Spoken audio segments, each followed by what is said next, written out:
चलिए जानते हैं आज की मुख्य हेडलाइंस। नया नियम, ड्राइविंग लाइसेंस बनवाना है तो देना होगा कैरेक्टर सर्टिफिकेट। नए बजट से लगा महंगाई का तड़का, इतनी बढ़ गई एलपीजी गैस सिलेंडर की कीमतें। सड़कों पर लगाई कीले, जबरदस्त बैरिकेडिंग, स्टील की लाठी, किसानों के खिलाफ ऐसी है दिल्ली पुलिस की तैयारी। मोदी सरकार का बड़ा ऐलान, उज्ज्वला योजना में और शामिल किए जाएंगे 1 करोड़ लाभार्थी। राम के भारत में, सीता के नेपाल और रावण की लंका से भी महंगा है पेट्रोल। कीमतों को लेकर स्वामी ने कसा तंज। यात्रियों के लिए खुशखबरी, इसी महीने से दौड़ने लगेगी 32 नई ट्रेनें। जी हां दोस्तों, और भी बहुत बड़ी काम की खबरें निकल कर आ रही है, इसलिए वीडियो को लास्ट तक जरूर देखना। तो चलिए जानते हैं एक एक करके तमाम बड़ी खबरों को। पर इससे पहले अभी तक आपने इस वीडियो को लाइक नहीं किया तो लाइक कर दीजिए। तो चलिए वीडियो स्टार्ट करते हैं। नए बजट से लगा महंगाई का तड़का, इतनी बढ़ गई एलपीजी गैस सिलेंडर की कीमतें। जी हां, नए बजट से महंगाई का तड़का लगा है, जिसके बाद अब एलपीजी गैस सिलेंडर की कीमतें बढ़ गई हैं। इसी के साथ ही आईओसी ने कमर्शियल सिलेंडर के दाम बढ़ा दिए हैं। कंपनी हर महीने गैस की कीमतों की समीक्षा करती है। ऑयल मार्केटिंग कंपनियों ने फरवरी महीने के लिए एलपीजी सिलेंडर की कीमतें जारी कर दी है। कमर्शियल एलपीजी सिलेंडर 19 केजी के दाम 190 रुपए प्रति सिलेंडर बढ़ाए गए हैं। हालांकि घरेलू एलपीजी सिलेंडर 14.2 किलोग्राम के दाम में कोई बदलाव नहीं किया गया। सड़कों पर लगाई कीले, जबरदस्त बैरिकेडिंग, स्टील की लाठी, किसानों के खिलाफ ऐसी है दिल्ली पुलिस की तैयारी। जी हां, 26 जनवरी को गणतंत्र दिवस के मौके पर दिल्ली में किसानों की ट्रैक्टर परेड के दौरान हुई हिंसा के बाद से दिल्ली पुलिस आंदोलनकारी किसानों के खिलाफ काफी सख्त हो गई है। किसानों को रोकने के लिए या किसानों के आंदोलन में शामिल होने के लिए आने वाले लोगों को रोकने के लिए बेहद कड़ी सुरक्षा कर दी गई।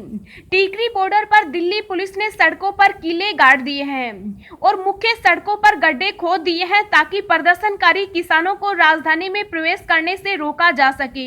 जिन जिन बॉर्डर पर किसान बैठे हैं, वहां से ऐसी कई तस्वीरें सामने आ रही है, जिन्हें देखकर कहा जा सकता है कि पुलिस ने किसानों को रोकने के लिए इस बार काफी सख्त इंतजाम किए हैं। गाजीपुर बॉर्डर पर बैरिकेड के ऊपर कटीले तार और सड़क पर परमानेंट बैरिकेड लगा दिए गए। ये बैरिकेड असल में कंक्रीट की दीवार है, इनको आसानी से हटाना नामुमकिन है। वहीं यदि किसी को इन्हें पार करना है तो दीवार को तोड़ना ही पड़ेगा। इन्हीं बैरिकेड पर कटीले तार लगाए जा रहे हैं, ताकि बैरिकेड के ऊपर से कोई कूद न सके। यानी अब गाजीपुर बॉर्डर पूरी तरह से बंद हो चुका।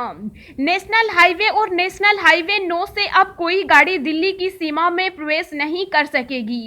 इतना ही नहीं, दिल्ली पुलिस ने अब विशेष स्टील की छड़ें बनाई है, जो तलवार से हमला करने पर निपटने के लिए प्रभावी होगी। इस तरह की 50 स्टील की छड़ें बनाई गई है, लेकिन अगर जरूरत पड़ी तो और भी बनाई जा सकती है। मोदी सरकार का बड़ा ऐलान, उज्ज्वला योजना में और शामिल किए जाएंगे 1 करोड़ लाभार्थी। जी हां, आम बजट में पेट्रोलियम और प्राकृतिक गैस के क्षेत्र में कई महत्वपूर्ण घोषणाएं की गई। वित्त मंत्री निर्मला सीतारमण ने संसद में कहा कि सरकार ने कोविड-19 लॉकडाउन की अवधि में भी देश भर में ईंधन की आपूर्ति बनाए रखी। लोगों के जीवन में इस क्षेत्र में अत्यंत महत्वपूर्ण स्थिति को देखते हुए उज्ज्वला स्कीम का लाभ 8 करोड़ परिवारों को हुआ। अब इस योजना के तहत 1 करोड़ और लाभार्थी शामिल किए जाएंगे। इसके साथ अगले 3 वर्षों में 100 और अधिक जिलों को सिटी गैस डिस्ट्रीब्यूशन नेटवर्क से जोड़ा जाएगा। उन्होंने कहा कि जम्मू व कश्मीर संघ राज्य क्षेत्र में एक गैस पाइपलाइन परियोजना शुरू की जाएगी। यात्रियों के लिए खुशखबरी, इसी महीने से दौड़ने लगेगी 32 नई ट्रेनें। जी हां, कोरोना वैक्सीनेशन शुरू होने के बाद भारतीय रेलवे धीरे धीरे ट्रैक पर लौट रहा है। मार्च में होली का त्योहार है। इस मौके पर दूसरे प्रदेशों में रहने वाले यात्री अपने अपने घर जाते हैं। इसी लिहाज से भारतीय रेलवे ने इसी महीने कुछ पुरानी ट्रेन के साथ 32 नई ट्रेन चालू करने का फैसला किया। होली के त्योहार को देखते हुए रेल मंत्रालय के इस फैसले से यात्रियों को बड़ी राहत मिली है। होली से कुछ दिन पहले से ही यात्री अपने घर जाना शुरू कर देते हैं और उसका असर ये होता है कि रेलवे स्टेशन पर भारी भीड़ देखने को मिलती है। ऐसे में ढलते कोरोना के बीच रेलवे के इस फैसले से घर जाने वाले लोगों को काफी सहूलियत मिल जाएगी। किसान मोर्चा का ऐलान, 6 फरवरी को देश भर में करेंगे चक्का जाम। जी हां, केंद्र के नए कृषि कानूनों के खिलाफ दिल्ली बॉर्डर पर किसानों का धरना प्रदर्शन जारी है। इस बीच किसान मोर्चा ने 6 फरवरी को देश भर में चक्का जाम करने का ऐलान किया। किसान शनिवार 6 फरवरी को देश भर में दोपहर 12 बजे से 3 बजकर चक्का जाम करेंगे। इससे पहले किसान संगठनों ने कृषि कानूनों के खिलाफ विरोध जताते हुए राष्ट्रपति महात्मा गांधी की शहादत दिवस पर 30 जनवरी को दिन भर का उपवास रखा था। दोस्तों, अगली खबर जानने से पहले आपसे एक रिक्वेस्ट है कि इस वीडियो को बनाने में मुझे बहुत ज्यादा मेहनत लगती है, तो इस मेहनत के लिए वीडियो को एक छोटा सा लाइक जरूर करें। पेट्रोल डीजल पर सेस बढ़ने से आपकी जेब पर क्या असर पड़ेगा? केंद्रीय मंत्री जावड़ेकर ने दिया जवाब। जी हां, केंद्रीय बजट में पेट्रोल पर 2.5 रुपए और डीजल पर 4 रुपए प्रति लीटर सेस लगा दिया गया है। ये सेस आज से लागू हो गया। सवाल ये है कि पेट्रोल डीजल पर सेस बढ़ने से क्या अब आम आदमी की जेब ज्यादा ढीली होगी? केंद्रीय मंत्री ने सेस लगने पर डीजल पेट्रोल के दाम बढ़ने की आशंकाओं को खारिज कर दिया। केंद्रीय सूचना एवं प्रसारण मंत्री प्रकाश जावड़ेकर ने बजट पर प्रतिक्रिया देते हुए कहा कि डीजल और पेट्रोल की कीमत नहीं बढ़ेगी। ये भी सभी के लिए खुशी की बात है। केवल टैक्स को फिर से गठित किया गया है। सरकार ने एक्साइज कम किया है। एग्रीकल्चर सेस नया शुरू किया गया। इस प्रकार पेट्रोल डीजल के रेट में कोई बढ़ोतरी नहीं हुई और ग्राहकों पर कोई बोझ नहीं होगा। कोई गलतफहमी न रखें। यदि आपके पास भी 15 से 20 साल पुराना कोई वाहन है तो बजट सत्र में वित्त मंत्री ने आपके लिए ये खास घोषणा की है। जी हां, केंद्रीय वित्त मंत्री निर्मला सीतारमण ने वित्त वर्ष 2022 के आम बजट में पुरानी गाड़ियों के लिए एक वॉलंटरी व्हीकल स्क्रैपिंग पॉलिसी की घोषणा की है। इस नीति के तहत पर्सनल व्हीकल्स को 20 साल के बाद फिटनेस टेस्ट कराना होगा, जबकि कमर्शियल व्हीकल्स को 15 साल के बाद फिटनेस टेस्ट कराना होगा। पुरानी गाड़ियों का फिटनेस टेस्ट ऑटोमेटेड सेंटर में होगा। मध्य प्रदेश में नया नियम, ड्राइविंग लाइसेंस बनवाना है तो देना पड़ेगा करेक्टर सर्टिफिकेट। जी हां, मध्य प्रदेश के निवासियों को अब अपना ड्राइविंग लाइसेंस बनवाने के लिए चरित्र प्रमाण पत्र यानी कि करेक्टर सर्टिफिकेट देना जरूरी होगा। जी हां, आप सही सुन रहे हैं। मध्य प्रदेश में महिलाओं के खिलाफ बढ़ते अपराधों और अपराधियों पर नकेल कसने के लिए शिवराज सरकार की ओर से यह एक अनोखी और बड़ी पहल की गई। मध्य प्रदेश में महिलाओं से गंभीर अपराध करने वाले लोगों के ड्राइविंग लाइसेंस सस्पेंड किए जाएंगे। राज्य में ड्राइविंग लाइसेंस धारकों द्वारा महिलाओं के साथ गंभीर अपराध को अंजाम दिए जाने की सूचना मिलने पर ऐसे ड्राइविंग लाइसेंस धारकों के लाइसेंस रद्द किए जाएंगे। कोविड-19 मामलों में गिरावट जारी, 24 घंटों में मिले 8,635 मरीज, 94 लोगों की मौत। जी हां, भारत में कोरोना वायरस संक्रमण पर लगाम लगती जा रही है। रोज मिलने वाले मामलों की संख्या में भी कमी आई है। बीते 24 घंटों में देश में कोविड-19 संक्रमण के 8,635 नए मामले सामने आए। वहीं इस दौरान 94 लोगों की संक्रमण के चलते मौत हो गई।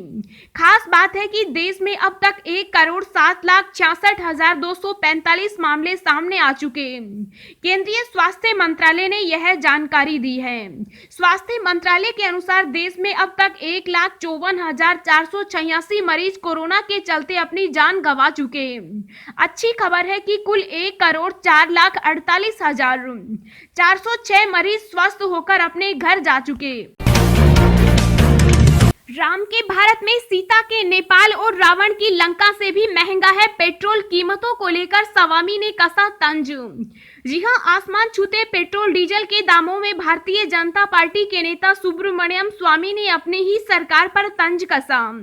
सुब्रमण्यम स्वामी ने रामायण के चरित्रों की जन्मस्थली का जिक्र करते हुए ट्वीट किया।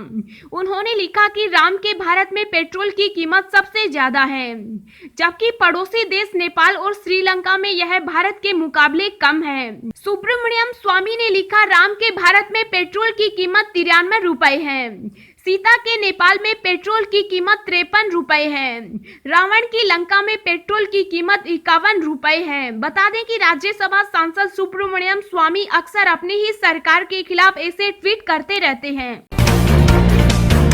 चीन पाकिस्तान के खिलाफ मोर्चे पर तैनात सुरक्षा बलों को मिली सौगात, 1.7% बजट बढ़ा।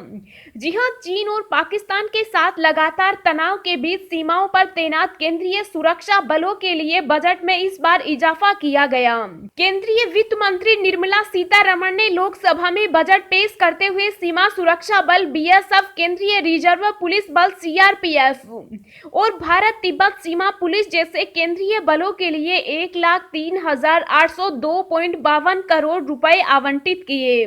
गत वर्ष की तुलना में इसमें 7.1% की बढ़ोतरी की गई। पिछले साल बजट में इन बलों के लिए 52,848.91 करोड़ रुपए आवंटित किए गए थे। CBSE 10वीं और 12वीं परीक्षा के लिए डेट शीट जारी। जी हां, central board of secondary education के स्टूडेंट्स का लंबा इंतजार अंततः आज खत्म हुआ, जब एजुकेशन मिनिस्टर ने अपने वादे के अनुसार साल 2021 बोर्ड परीक्षाओं की डेट शीट जारी कर दी है। CBSE बोर्ड 10वीं और 12वीं की परीक्षा 4 मई से 10 जून 2021 के मध्य आयोजित होंगी। किस दिन कौन से विषय की परीक्षा होगी, यह आज साफ हो गया है। विस्तार से शेड्यूल देखने के लिए कैंडिडेट CBSE की आधिकारिक वेबसाइट पर जा सकते हैं, जिसका पता है cbse.gov.in। अब हम आपको अगले 24 घंटों के संभावित मौसम पूर्वानुमान के बारे में बता रहे हैं। आगामी 24 घंटों के दौरान जम्मू कश्मीर, गिलगित बाल्टिस्तान, मुजफ्फराबाद और हिमाचल प्रदेश तथा लद्दाख के कुछ इलाकों में हल्की बारिश और हिमपात होने की संभावना है। बारिश और बर्फबारी की गतिविधियां 3 फरवरी को बढ़ेंगी और उत्तराखंड में भी कुछ स्थानों पर हल्की बारिश बर्फबारी भी देखने को मिलेगी। पंजाब के उत्तरी और पूर्वी हिस्सों में कहीं कहीं पर हल्की बारिश होने के आसार हैं। देश के उत्तर पश्चिम, मध्य और पूर्वी हिस्सों में न्यूनतम तापमान में और बढ़ोतरी होने की संभावना है। पंजाब, उत्तर प्रदेश और बिहार में कोहरे की तीव्रता में और कमी आएगी। यूपी में सभी वाहनों पर हाई सिक्योरिटी नंबर प्लेट पर बड़ा ऐलान, इस तारीख के बाद कटेगा चालान। जी हां, वाहनों पर हाई सिक्योरिटी नंबर प्लेट को लेकर लंबे समय से चल रहा सस्पेंस का दौर अब लगभग खत्म होता नजर आ रहा है, क्योंकि इसके तहत परिवहन विभाग ने HSRP लगाने के मद्देनजर अलग अलग चरणों में नई तिथियों की घोषणा कर दी। बाकायदा इसके तहत परिवहन विभाग ने नई गाइडलाइन भी जारी कर दी। नए गाइडलाइन के तहत अब सभी प्रकार के वाहनों में आगामी साल 2022 तक हर हाल में सभी प्रकार के वाहनों में HSRP लगाना अनिवार्य कर दिया गया। इसके बाद तय तिथि पर जिन वाहनों में ऐसे नंबर प्लेट नहीं लगेंगे तो परिवर्तन की कार्यवाही की जाएगी।